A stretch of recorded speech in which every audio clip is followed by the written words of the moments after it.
Na Avenida Borges de Medeiros, em Porto Alegre, onde o cheiro salgado do Guaíba se misturava ao cinza apressado da cidade, a vida era dividida por uma linha invisível.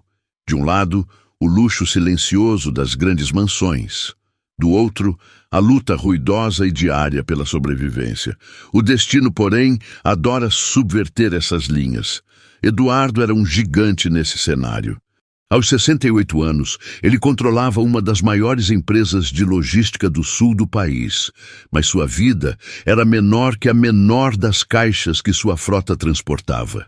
Ele morava numa casa que mais parecia um museu, paredes de mármore frio, móveis antigos e janelas que filtravam a luz, mas não o silêncio.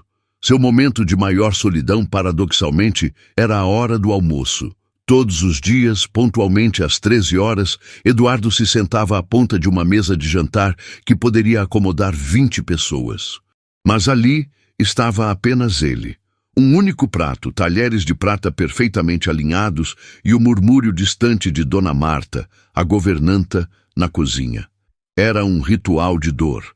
Eduardo comia rápido, quase com raiva, como se quisesse terminar logo o lembrete de sua vastidão vazia. A única companhia que ele tolerava era um porta-retrato de mogno, virado de cabeça para baixo sobre o canto da sua imensa mesa de escritório. Era um segredo que ele guardava com mais zelo do que qualquer código bancário. A alguns quilômetros dali, no cruzamento da Ipiranga com a Getúlio Vargas, onde o calor do asfalto não dava trégua, Helena travava sua própria guerra. Aos 11 anos, ela tinha olhos grandes e cansados que deveriam estar fixos em cadernos escolares, mas estavam fixos nos carros parados no sinal vermelho. O sol castigava sua pele e o peso da mochila cheia de pacotes de balas era um lembrete constante de sua missão. A mãe de Helena, Clara, era faxineira e lutava contra uma doença renal que exigia medicamentos caríssimos e visitas constantes à farmácia do Hospital Moinhos de Vento. Clara era orgulhosa e trabalhava incansavelmente, mesmo doente, limpando as casas dos ricos, incluindo a mansão de Eduardo, de quem ela mal conhecia o rosto. Mas naquele mês, Clara teve uma crise mais forte e precisou ficar de repouso. Helena assumiu a responsabilidade. Ela vendia as balas, contando cada moeda, sabendo que cada real era a diferença entre o alívio temporário da mãe e uma noite de dor. Numa tarde chuvosa e incomum, Helena precisou ir até a casa de Eduardo. Clara havia esquecido as chaves da lavanderia e, com a mãe de cama, Helena se ofereceu para levar o pequeno molho de volta antes que Dona Marta precisasse dele. Era a primeira vez que ela entrava naquele bairro e a imponência da mansão de Eduardo a assustou. Dona Marta, a governanta robusta e de voz baixa, recebeu a menina na entrada. Marta gostava de Clara e sabia da situação da menina. Ela instruiu Helena a esperar na sala de entrada enquanto ela levava as chaves. Eduardo estava em seu almoço solitário.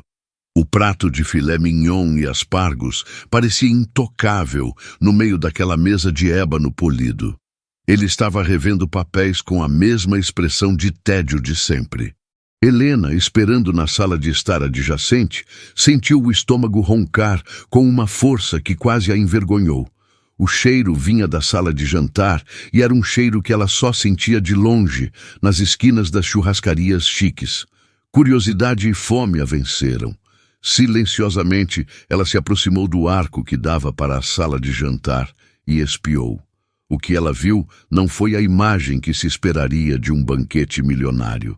Ela viu um homem velho, engravatado, sentado numa cadeira que parecia um trono, mas comendo com uma melancolia que era quase palpável.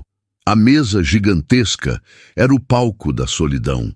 Eduardo ergueu a cabeça, sentindo-se observado. Seus olhos cinzentos e duros encontraram os de Helena, arregalados e assustados. Eduardo não demonstrou irritação, apenas cansaço. Ele fez um sinal lento com a mão, chamando-a. Helena hesitou, mas a autoridade silenciosa do homem a impeliu. Ela entrou, abraçando sua mochila de balas. Venha aqui, menina, disse Eduardo, e sua voz soou rouca de desuso. Você é a filha da Clara, não é? Helena assentiu, muda. Dona Marta está ocupada. Sente-se. Você parece faminta. Helena olhou para o chão. Eu não posso, senhor. Eu só vim trazer as chaves. Eu sei o que você veio fazer. Sente-se. Eu detesto desperdício. E é rude recusar a comida que lhe é oferecida. Helena obedeceu, sentando-se a 3 cadeiras de distância dele. Eduardo pediu a Marta que trouxesse um prato extra. Enquanto a governanta, surpresa, colocava o prato para a menina, Helena olhava em volta. Havia um silêncio tão pesado que ela podia ouvir o próprio coração batendo. Ela pegou o garfo e comeu a batata que Eduardo havia colocado em seu prato.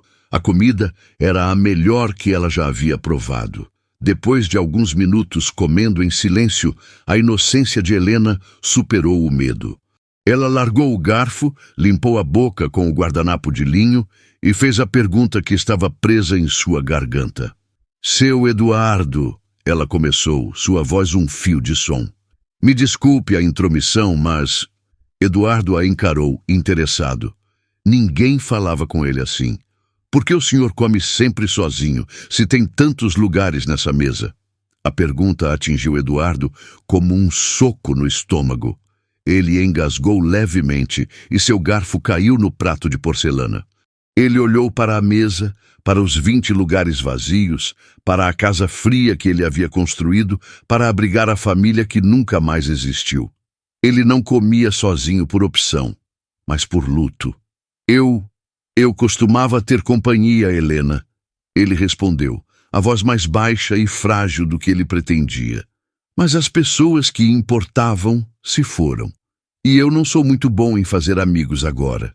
Helena, com a maturidade que a necessidade lhe impôs, compreendeu.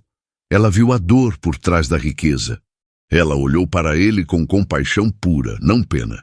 Quando a minha mãe melhorar, disse Helena, eu não vou deixar ela comer sozinha, nem mesmo o pão com margarina. Eduardo sorriu pela primeira vez em meses. Foi um sorriso pequeno, amargo, mas real. Você é uma menina muito doce, Helena. A partir daquele dia, o ritual de Eduardo mudou. Em vez de simplesmente comer sozinho, ele começou a esperar. Ele esperava a chance de ver Helena novamente, de ouvir sua voz infantil e cheia de perguntas simples que desmantelavam sua fortaleza. Helena passou a ir à mansão com mais frequência, sob a desculpa de ajudar Dona Marta com tarefas pequenas. Mas, na verdade, ela ia porque Eduardo a convidava para o almoço. E pela primeira vez em muitos anos, a sala de jantar de Eduardo tinha um propósito. Ele não estava comendo, estava conversando. Ele descobriu que Helena era brilhante, que amava livros e que desenhava com um talento impressionante, usando carvão que ela encontrava na rua. Ela descobriu que Eduardo, por trás da fachada de empresário frio, gostava de jazz antigo e tinha um jardim secreto nos fundos da propriedade onde cultivava orquídeas raras. Eles eram a dupla mais improvável de Porto Alegre. O milionário enlutado e a vendedora de balas de 11 anos. Uma tarde, enquanto conversavam sobre um livro de Júlio Verne que Eduardo havia dado a ela, Helena viu o porta-retrato virado na mesa do escritório, onde eles costumavam tomar café após o almoço. Seu Eduardo, o que é isso? Ela perguntou, apontando para o objeto. Eduardo endureceu. Não toque nisso, Helena. É algo particular. Mas por que está virado para baixo? Ele hesitou, os dedos apertando o copo de água. Porque é o único jeito que eu encontrei para poder olhar para ele e não chorar, ele confessou. É uma foto da minha filha, Laura. Laura havia falecido jovem, em um acidente há quase 10 anos. A dor da perda havia congelado Eduardo, transformando sua vida em uma relíquia de si mesmo. Helena ficou em silêncio, respeitando a tristeza dele. Ela era muito bonita, seu Eduardo. Ela disse gentilmente. Eu sinto muito.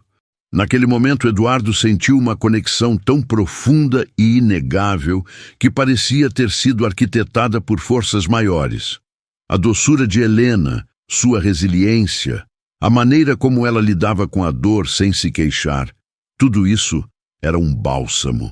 Se você acredita que o destino une as pessoas certas, digite destino nos comentários agora. O elo entre eles estava se fortalecendo, mas o conflito estava iminente.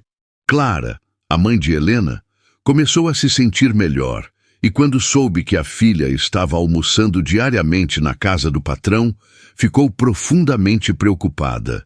Ela temia que Eduardo estivesse usando a situação de Helena ou que estivesse apenas oferecendo migalhas de caridade. Um dia, Clara foi à mansão para conversar com Dona Marta e acabou encontrando Eduardo. "Senhor Eduardo", disse Clara, tensa, com as mãos cruzadas. "Eu agradeço muito a sua gentileza com Helena, mas ela não pode mais vir aqui para almoçar." Eduardo ficou chocado. "Por que não, Clara? Ela está me fazendo um bem enorme e ela gosta de estar aqui." "Eu sei, mas não somos mendigos. Se a senhora Marta quiser me pagar o trabalho que Helena está fazendo, tudo bem, mas eu não posso aceitar que ela venha aqui comer de favor." "Não é favor, Clara." Eduardo se levantou, batendo a mão na mesa. "É companhia, é amizade. Sua filha me tirou do inferno particular que eu criei neste lugar. O senhor é rico, o senhor pode comprar a companhia de quem quiser, mas eu sou a mãe dela e eu não quero que ela se acostume com um mundo que não é o dela. Ela tem que focar nos estudos e em me ajudar de verdade, sem distrações de luxo." Eduardo sentiu a rejeição. Ele viu a desconfiança nos olhos de Clara e isso o feriu profundamente. Ele percebeu que, para Clara, ele era apenas o patrão rico. Ele não podia comprar o amor e nem a confiança. "Muito bem, Clara", ele disse, voltando a se sentar, derrotado. "Eu entendo, mas antes de ir, quero que você olhe para uma coisa." Eduardo foi até sua mesa e, pela primeira vez em uma década, ele pegou o porta-retrato e o virou. Clara olhou para a fotografia. Era uma jovem, linda, com os cabelos escuros e olhos vibrantes. A semelhança com Helena era notável, especialmente no formato do rosto e na expressão determinada. "Essa é Laura", disse Eduardo, a voz embargada. "Minha única filha. Ela morreu antes de completar 18 anos.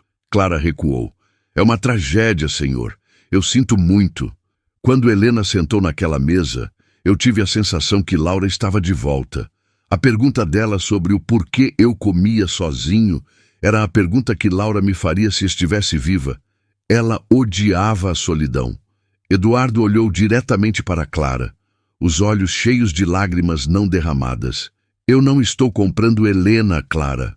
Eu estou tentando dar a ela as oportunidades que eu não pude dar à minha filha. Eu quero que ela estude. Quero que ela tenha o melhor tratamento para você. Não é caridade, é um pacto de afeto. É a única forma que eu encontrei de honrar a memória de Laura." Clara estava devastada. Ela viu a verdade na dor de Eduardo. Ela percebeu que ambos eram vítimas da solidão, apenas em estratos sociais diferentes. "Eu não sabia, seu Eduardo", ela sussurrou, envergonhada por seu julgamento. "Você sabe agora. Eu preciso de vocês na minha vida. Eu sou um homem velho e sozinho. Eu não estou oferecendo dinheiro. Estou oferecendo ser família, se vocês me permitirem." O conflito se dissolveu no choro silencioso de Clara. Ela aceitou. Aceitou o plano de tratamento de ponta que Eduardo providenciaria para ela e o investimento na educação de Helena. Ela aceitou, não como empregada, mas como alguém que agora compartilhava o fardo e a bênção de um novo laço familiar. Alguns meses depois, a vida de todos havia mudado. Clara estava em tratamento avançado em Porto Alegre e respondia bem. Ela havia deixado o trabalho braçal e se dedicava a pequenas tarefas de organização e contabilidade para Eduardo, podendo trabalhar de casa. Helena não estava mais nos sinais. Ela estava em uma nova escola, usando óculos de aro elegante e devorando livros com a mesma paixão que a fazia desenhar. Ela não era mais a menina que vendia balas. mas a menina que sonhava em se tornar engenheira naval, inspirada pelas histórias dos navios de Eduardo. E a sala de jantar na grande mansão de Porto Alegre não era mais um monumento à solidão. Naquele dia, o sol de inverno entrava pelas janelas. Na enorme mesa de 20 lugares, apenas 3 estavam ocupados. Eduardo, agora mais sorridente e menos tenso. Clara, ainda frágil, mas com a pele corada de esperança. E Helena, contando empolgada sobre sua nota máxima em matemática. Dona Marta servia a refeição com um sorriso discreto. No escritório, o porta-retrato de Mogno estava agora em pé, voltado para a sala. A foto de Laura parecia sorrir para a nova vida que florescia ali, na vastidão daquela casa. Eduardo não precisava mais virar a foto, pois a dor havia se transformado em um amor protetor. Ele não havia substituído sua filha, mas havia encontrado uma forma de estender o amor que ela havia ensinado. Ele finalmente havia voltado a comer, não mais sozinho. Se esta história tocou seu coração, deixe seu like e compartilhe com quem é sua verdadeira família.